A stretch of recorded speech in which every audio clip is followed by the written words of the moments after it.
This is the iPad mini, and well, I think a lot of people forget about it, even though it's maybe the closest thing to a computer in your pocket that we actually have right now. With the ability to connect Bluetooth keyboards, external monitors, or manage your files, this thing's actually really cool. The iPad mini is small enough that you can pretty much take it anywhere, but it's big enough that it's a lot easier to see things on the screen than something like your iPhone. I know it doesn't come close to a MacBook replacement. I'm not going to try and argue that this thing needs to be your next computer or anything, but there are some really cool features to this. For example, the big one, the Apple Pencil. The newest iPad mini has support for two different Apple Pencils, the USB-C Apple Pencil or what I have, the Apple Pencil Pro. This Apple Pencil is actually packed with features like tilt and pressure sensor or the new roll feature, but the best feature is by far the pinch feature. Check this out. If I grab my Apple Pencil, I can go to my iPad and pinch the pencil to bring up the new tool palette. This is really cool because now you don't have to move as much to switch between your tools, but that's not the cool part. The really cool thing about this feature is you can add any shortcut. That way you can do things like this.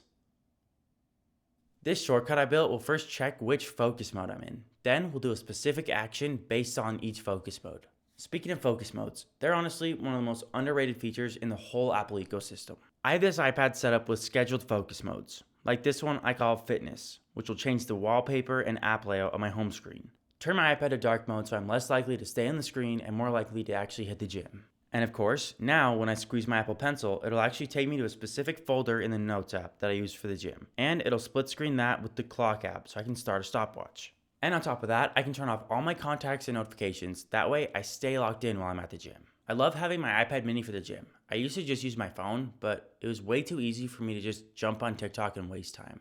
My iPad mini doesn't have junk. It only has the apps that are actually useful. And the only apps that will show up on my screen are the ones for working out, helping limit distractions.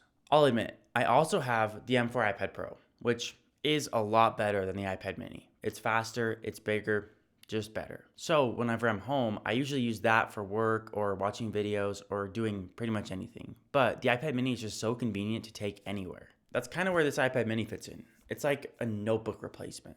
When I wake up to go to the gym, this notebook is ready to go with the correct note, a stopwatch, and more. Then when I go to work in construction, I use it to look at plans, write down notes, and it's just so easy to store. I have a special focus mode that'll turn on when I get home as long as it's in the afternoon. That way it's only on when I get home from work. Now, my home screen is just a bunch of shortcuts to different things, like this movie time shortcut, which will turn off my lights, turn down the temperature a little, and turn my TV on.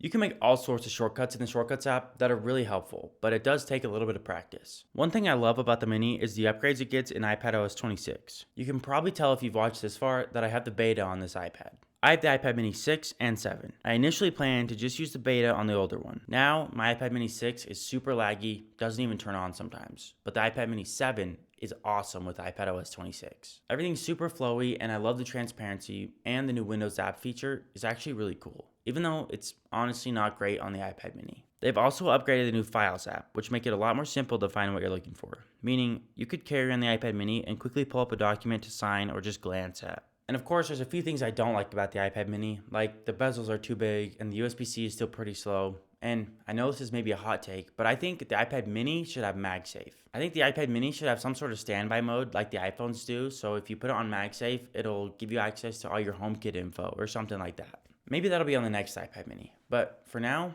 I really like this thing. Thanks for watching.